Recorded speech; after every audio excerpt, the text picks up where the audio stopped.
I'm Clara Foster, 28, a lawyer working in Midtown Manhattan. My family was gathered at a fancy Italian restaurant on the Upper East Side. I sat in silence, every bite of pasta tasteless as it passed through my mouth. Everyone else laughed and chatted, but I knew this dinner would end like every other one, with me feeling small, compared, dismissed. Then my father, as if he couldn't stand the quiet any longer, spoke. "Clara, you'll never measure up to Victoria." It hit me like a punch to the chest. All eyes turned toward me, every forced smile evaporating in an instant. I didn't flinch. I smiled coldly, pulled out my phone, and opened my banking app. "Ready to see the truth, Mom and Dad?" My voice was calm, but sharp as a knife. My mother went pale, stammering, "Clara, what? What are you saying?" I tilted the screen toward them. The number glared back, 67 Saturn 200. "This is how much I've paid over the past 2 years to keep this family afloat. Rent, utilities, and all of Victoria's so-called emergencies, all from my account." Victoria's eyes widened, hands trembling. My father went silent. My mother looked at me, speechless.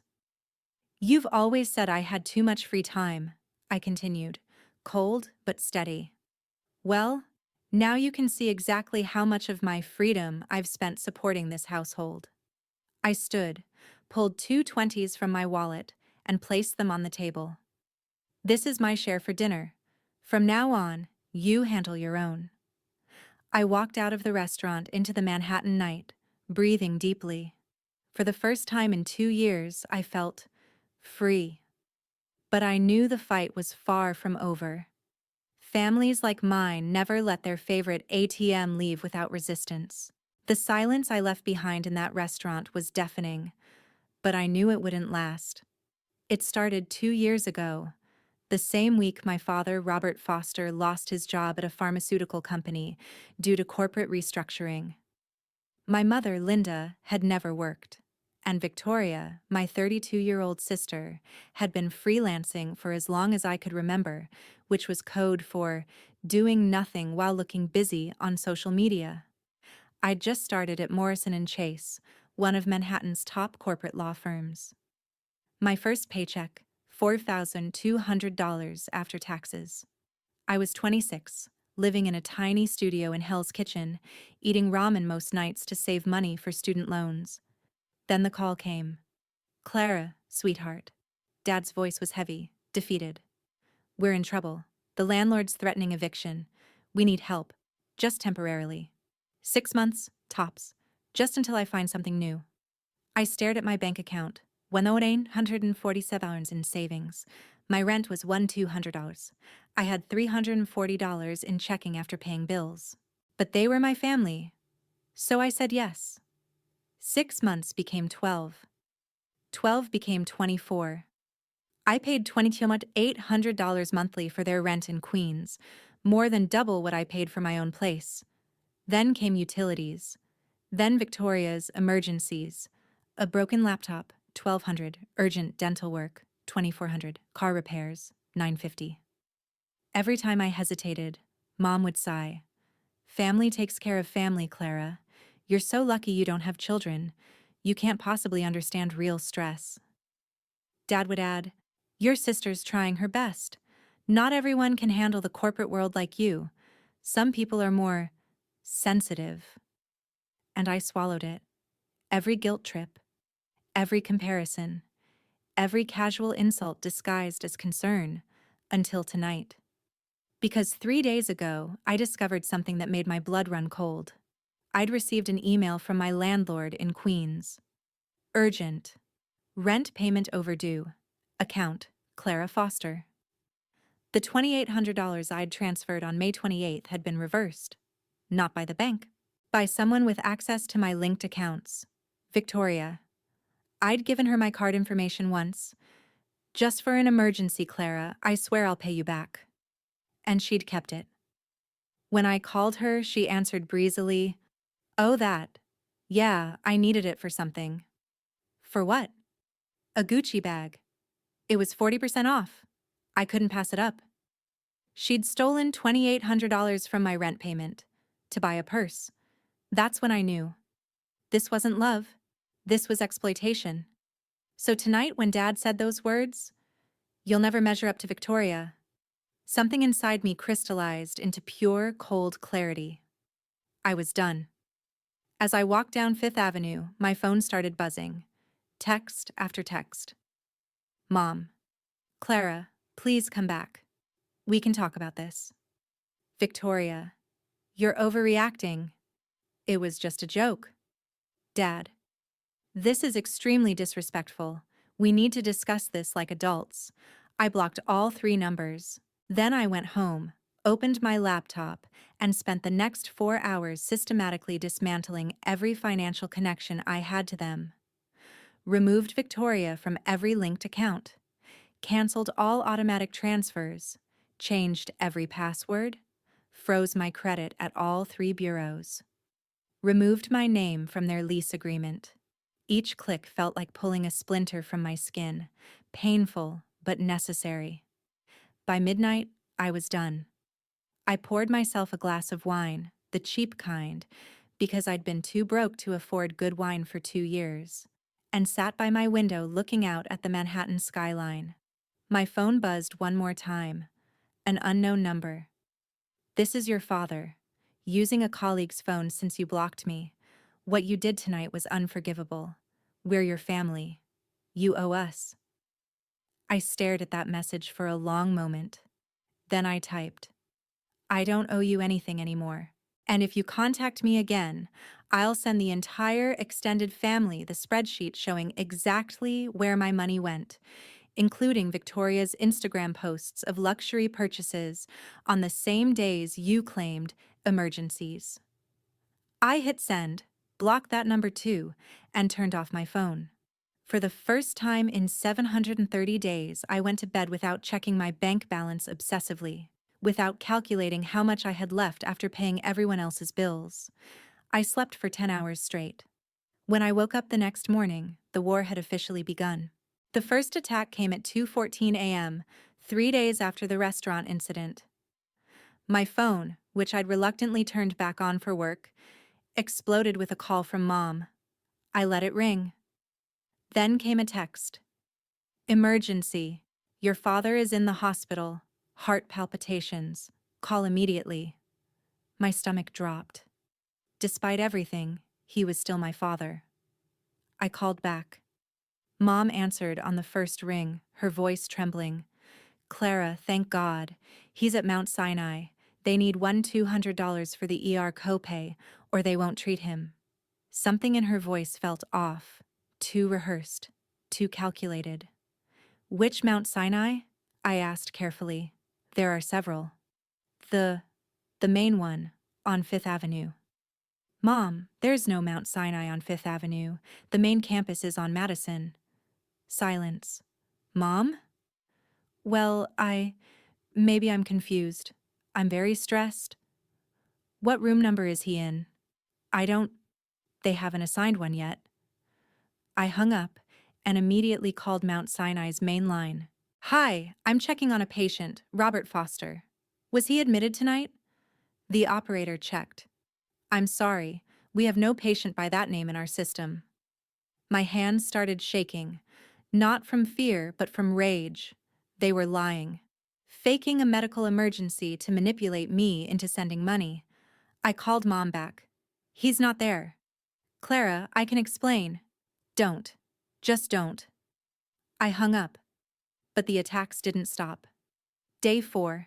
Victoria texted from a new number. Clara, I'm so sorry about the bag. I was stupid.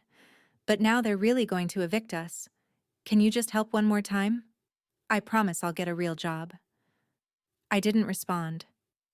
Day 5. Dad left a voicemail. Clara, this is your father. I'm very disappointed in you. Family doesn't abandon family. Your grandmother would be ashamed. My grandmother had been dead for 6 years. Day 7. Aunt Rachel, Mom's sister, called. Clara, honey, I heard what happened. I know you're upset, But you can't just leave your parents homeless. That's cruel. Aunt Rachel, did they tell you Victoria stole $12,800 from my rent payment to buy a Gucci bag? Pause. Well, no. Did they tell you I've paid $67,200 over 2 years while working 60-hour weeks? Longer pause. I didn't know the specifics. Then maybe get the specifics before calling me cruel. I hung up. Day 10. The nuclear option. I got an alert from Credit Karma. New credit inquiry. Chase Sapphire Reserve Card. My blood went cold. I hadn't applied for any credit. I called Chase. After verification, the representative confirmed, "Yes, ma'am, the application was submitted using your social security number. The email address listed is v.foster.official@gmail.com." Victoria's email. She'd tried to open a credit card in my name. Identity fraud. A felony. I felt something inside me go completely, utterly cold. I immediately filed a fraud report with all 3 credit bureaus, reported the identity theft to the FTC, contacted my lawyer from work, called the police. The officer who took my report asked the question I knew was coming. "Ma'am, this is your sister. Are you sure you want to press charges? If she'd done this to a stranger, would you ask me that?" He paused. "No, ma'am." "Then treat it like what it is. A crime." Within 2 hours, Victoria called, hysterical. "Clara, the police called me. They said I could be arrested. What did you do?" "What did I do?" My voice was ice. "I reported a crime." "What did you do, Victoria?" I was desperate. "You cut us off. So you committed identity fraud?" I thought. "I thought you'd never find out. I just needed a small line of credit." "To buy what? More designer bags? More brunches? More Instagram-worthy experiences while I eat ramen?" She was crying now. "Please, Clara, drop the charges. I'll do anything." "Get a job, Victoria. A real one. That's what you'll do." I hung up. That night, the group text attack began. Extended family I hadn't heard from in years suddenly had opinions. Uncle Tom. "Clara, I'm very disappointed. Family sticks together." Cousin Michelle. "This is so unlike you. What happened to the sweet girl we knew?" Aunt Deborah. "Your parents sacrificed everything for you girls. This is how you repay them?" I read every message, feeling the familiar guilt trying to claw its way back in. Then I did something I'd never done before. I opened a group text to the entire extended family, all 23 of them, and attached a PDF file. The subject line read, "The full story." The PDF contained 24 months of bank statements showing every $2,800 transfer, screenshots of Victoria's Instagram, designer bags, luxury vacations, VIP tables, the police report for identity fraud, text message screenshots of every emergency that turned out to be fake, a timeline showing dates. Victoria posted luxury purchases matching dates of her emergency requests. I wrote one sentence. "Before you judge me, see what I've been living with." I hit send before I could second-guess myself. For 3 minutes, there was silence. Then my phone started buzzing. Cousin Maya. "Oh my God, Clara, I had no idea." Aunt Deborah. "I'm so sorry. We shouldn't have assumed." Uncle Tom. "Clara, I owe you an apology." Even Aunt Rachel, who'd called me cruel, sent, "I'm sorry, honey. I didn't know." But nothing from my parents.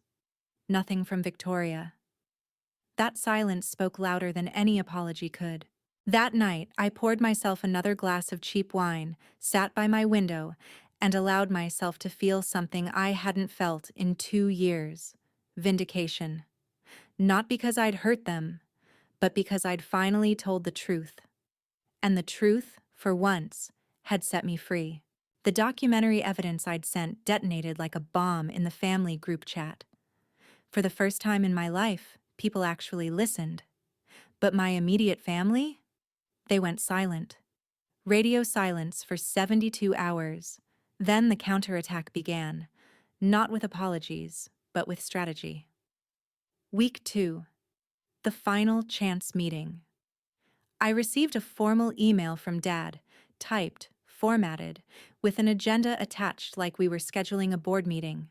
Subject: Family Financial Restructuring Discussion. Clara, we request your presence at a family meeting this Sunday, 2 p.m., to discuss a sustainable path forward. We've prepared a comprehensive plan that addresses everyone's concerns. Attendance is non-negotiable. Dad. Attached was an actual agenda. Review of family financial situation. Proposed 90-day bridge plan. Individual responsibility assignments. Path to reconciliation. I stared at it for a long moment, then replied with one line. I'll come, but I'm not bringing my checkbook. Sunday arrived. I walked into their Queen's apartment at exactly 2 p.m., wearing my sharpest work suit, armor for battle. The living room looked like an intervention set. Mom and Dad sat on the couch. Victoria perched in the armchair, eyes red and puffy.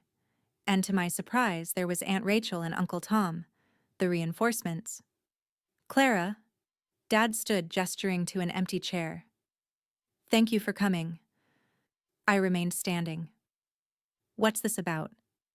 He pulled out a flip chart, an actual flip chart, with bullet points written in marker. Family Financial Strategy, 90-day transition plan. I almost laughed. Here's what we propose, Dad began, pointing at the chart like he was pitching to investors. You continue covering rent for 90 days while we transition. Victoria will actively seek full-time employment. I'll pick up additional contract work. Mom will start an Etsy shop. And after 90 days? I asked flatly. We reassess. Reassess meaning I keep paying indefinitely. Clara, be reasonable. Reasonable. I pulled out my phone.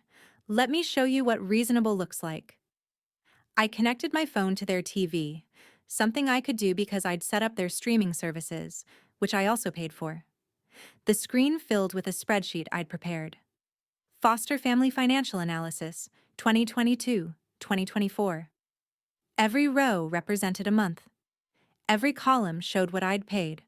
Rent, utilities, emergencies, loans, never repaid.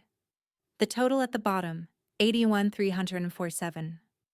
The room went completely silent. This, I said, my voice steady, is what reasonable has cost me. Now let me show you what it bought. I switched to a split screen. My bank statements on the left, Victoria's Instagram feed on the right. May 3, 2024. My transfer.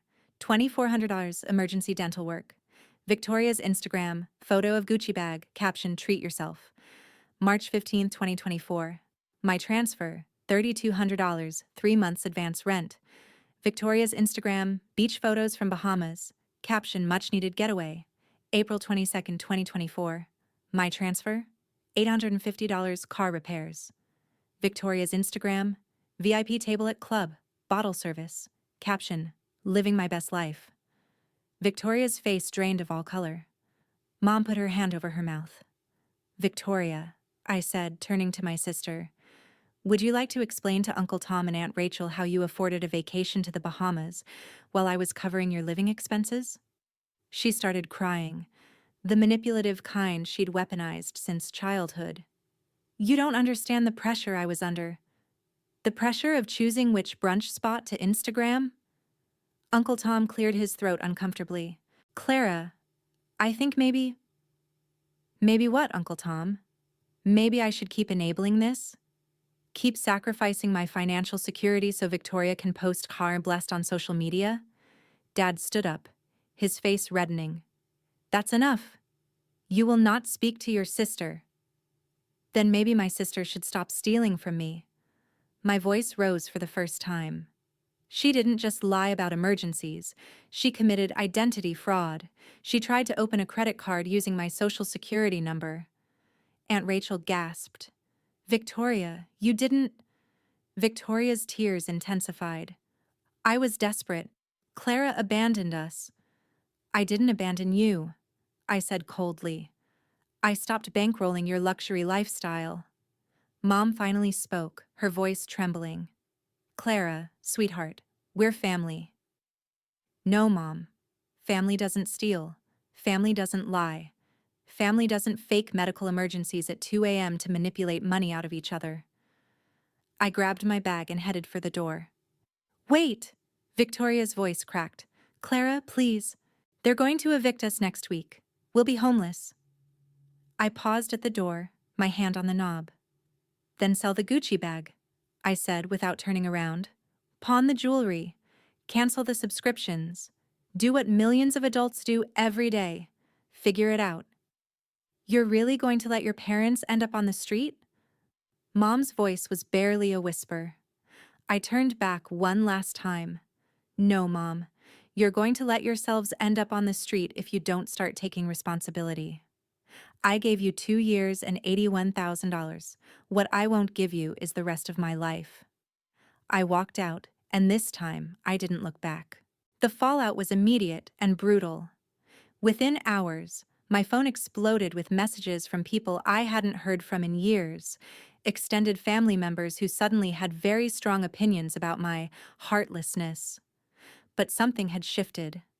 Some people were on my side now. Cousin Maya. Clara, I'm so sorry I didn't see this earlier. What they did is unforgivable. Aunt Deborah, I told your mother years ago she was spoiling Victoria. I'm proud of you for standing up. Uncle Tom, for what it's worth, you did the right thing. Tough love is still love. But my parents? Still silent. Victoria, however, wouldn't stop. Week 3. The social media campaign Victoria went public. She posted on Instagram a long, emotional caption with a crying selfie. Sometimes the people you think will support you forever turn their backs when you need them most. My sister chose money over family. She's letting our parents face eviction while she lives comfortably in Manhattan. I'm heartbroken. Pray for us. Gerk family betrayal. Jasha money isn't everything. Within an hour, 347 likes, 92 comments. Most of them supported her. I'm so sorry, hun. Your sister sounds toxic. Family should come first. But then Cousin Maya commented, Victoria, why don't you tell them about the Gucci bag, or the Bahamas trip, or the identity fraud? Victoria deleted the comment, then blocked Maya, but the damage was done. Other relatives started asking questions in the comments. Then Maya did something brilliant. She screenshot Victoria's luxury Instagram posts and created a side-by-side comparison with dates I'd transferred money. She posted it as a response thread. Here's the full context everyone seems to be missing. The narrative shifted. Fast. People started deleting their supportive comments on Victoria's post. Some even commented, "Wait, you were posting luxury purchases while your sister paid your rent?" Victoria deleted the entire post within 2 hours. Week 4. The legal threat. I received a certified letter at my office from a lawyer. My heart sank as I opened it. Dear Ms. Foster, we represent Robert and Linda Foster regarding familial financial obligations. Our clients contend that verbal agreements were made regarding long-term financial support, constituting an implied contract. We request immediate reinstatement of monthly support payments pending mediation. I read it twice, then called my own lawyer, Sarah Chen, a colleague from Morrison & Chase who specialized in family law. She read it and laughed. Clara, this is a joke. They have no case. Implied contract for family gifts? Please, file this in the garbage. Should I respond? Let me handle it. Sarah sent a response letter that same day. Your clients have no legal standing. All payments were gifts, with no written agreement, no consideration, and no legal obligation. Furthermore, your client, Victoria Foster, is currently under investigation for identity theft against my client. Should your clients wish to pursue this matter, we will countersue for emotional distress, fraud, and defamation. We suggest this matter be dropped immediately. We never heard from that lawyer again. Week 5, the breakthrough at 11 p.m. on a Thursday, my phone rang. Unknown number. Against my better judgment, I answered. Clara? It was Victoria. Her voice sounded different, smaller, exhausted. How did you get this number? Borrowed someone's phone. I know you blocked me. She paused. I'm not calling to ask for money. I waited. I got a job. Receptionist at a dental office. $16 an hour. It's not much, but it's honest. I said nothing. I also sold the Gucci bag. Got what $200 for it. Gave it to Mom and Dad for rent. Her voice cracked. You were right. About everything. I've been a parasite. I didn't realize it until you cut me off and I actually had to survive on my own. Victoria. No, let me finish. I'm not asking for forgiveness. I don't deserve it. I just wanted you to know that I finally understand what you were trying to teach me. It's hard. Really hard. I had to move into a studio with 2 roommates. I take the subway now. I make my own coffee. And for the first time in my life, I'm not drowning in anxiety about where my next rent payment is coming from, because I'm earning it. I felt tears prickling my eyes. I'm proud of you. You are? Yes. That took courage. She was quiet for a moment. Mom and Dad are still struggling. Dad got a part-time job at Home Depot. Mom's selling crafts online. They're angry at you. But I think, deep down, they know you were right too. And you? Are you angry? I was. For weeks I hated you. I thought you were cruel. But now? She laughed bitterly. Now I realize you gave me the biggest gift you could. You forced me to grow up. We talked for another 20 minutes, the first real conversation we'd had in years. No manipulation, no guilt trips, just 2 sisters, finally honest with each other. Before we hung up, Victoria said, Clara, would you maybe want to get coffee sometime? My treat. And I mean that literally. I'll pay for my own coffee. I smiled. I'd like that. After we hung up, I sat in my apartment, looking out at the Manhattan skyline, and realized something profound. Boundaries weren't punishment. They were clarity. By refusing to enable them, I'd forced them to face reality. And for Victoria, at least, that reality had finally broken through. I didn't know if my parents would ever come around. Maybe they wouldn't. But for the first time, I was okay with that, because I'd learned the most important lesson of all.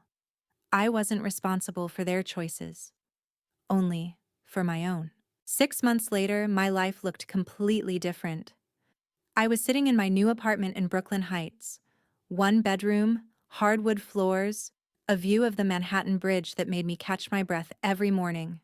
My apartment, my name on the lease, my money paying for it, no one else's. I just finished a Saturday morning yoga session when my phone buzzed. A text from Victoria. Hey, just got my first paycheck with a raise. 18 Deutsche Euro now. Wanna grab coffee next week? Still my treat. I smiled and replied, Proud of you? Tuesday at 10? Perfect. See you then. We'd been meeting once a month for coffee. Neutral ground, clear boundaries. She paid for herself every time. We talked about work, books, life, never about money, never about the past unless she brought it up. And slowly, carefully, we were rebuilding something. Not the old relationship, but a new one. Healthier. Honest. My parents were another story. Mom had sent a few emails over the months, short, tentative. Never an apology, but small olive branches. Saw this article about corporate law and thought of you. Hope you're doing well. I responded politely but distantly. I wasn't ready for more. Dad remained silent. His pride, I suspected, wouldn't let him admit he'd been wrong. And I'd learned I was okay with that too. I'd started therapy with Dr. Sarah Chen. she'd helped me understand something crucial. Clara, you spent so long being responsible for everyone else's emotions that you forgot you're allowed to have your own. That hit me like a revelation. For years, I'd believed that if I just worked hard enough, sacrificed enough, proved myself enough, my family would finally see my worth. But their inability to see it wasn't my failure. It was theirs. One evening, Cousin Maya invited me to her birthday dinner. "Small thing," she said. "Close friends, family. Victoria might be there. Just wanted you to know." I went. When I walked into the restaurant, Victoria was already there. She looked different. Hair in a simple ponytail, minimal makeup, wearing a clean button-up shirt from her receptionist job. No designer anything. Our eyes met. "Hey," she said softly. "Hey." We didn't hug, didn't make a scene, just coexisted. Throughout dinner, she talked about her work, the challenges of entry-level life at 32, how humbling it was to be the oldest person in her office training group. She laughed at herself. "Remember when I thought I was too good for a regular job? God, I was delusional." I didn't gloat, didn't say, "I told you so," just listened. At the end of the night, as people were leaving, Victoria pulled me aside. "Clara, I know we're taking this slow, but I want you to know I'm seeing a therapist too, working through a lot of things. And one thing she made me realize is that I turned you into my parent. I made you responsible for my life because it was easier than being responsible myself." My throat tightened. "I'm sorry," she continued, her voice thick with emotion. "Not just for the money, for treating you like you owed me something just because we're related. You didn't owe me anything, and you still don't."